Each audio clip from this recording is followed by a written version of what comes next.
probably kick me out for. But I have absolutely no Confederate ancestors whatsoever. I got one Civil War ancestor, and that is it.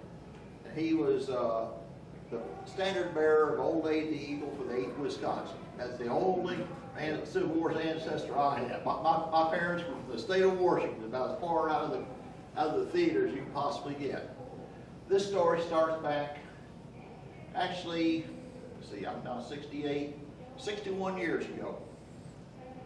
I was raised on Lookout Mountain. And one day my parents took me over to a friend's house, Bill and Phyllis Haynes, over off of Gun Barrel Road. And Bill had, hanging over his fireplace, an old rifle. His old rusty replica. Excuse me, old rusty replica. Sorry. And Bill pulled it down above the fireplace, and he let me handle it and look at it, and told me this rifle was found in a cave on the side of Lookout Mountain, 1931. Well, I was raised on Lookout Mountain. He just a 7-year-old kid, but I was fascinated. I said, Bill, I want that someday. He said, no, you come look at it anytime you want, but you'll never own it. Well, when I was 27 years old, I owned it.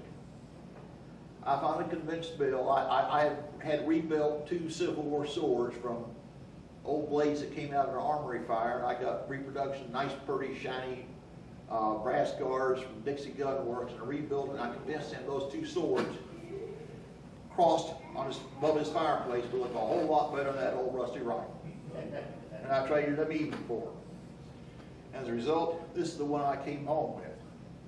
I think the reason Bill had it, because it was probably the worst of the 9 that were found. The guy was willing to turn loose of it. He was an old oil man and a lawyer here in Chattanooga. And he had been, one Sunday afternoon in 1931, he'd been hiking around the side of the Lookout Mountain, probably started at Craven's house, working his way around the point, got around the west-hand side of the mountain, and found a cave. Well, what red-blooded American can look at a cave and not go in? But he did. I think more of a rock shelter type cave. And leaning against the back wall were 9 rifles.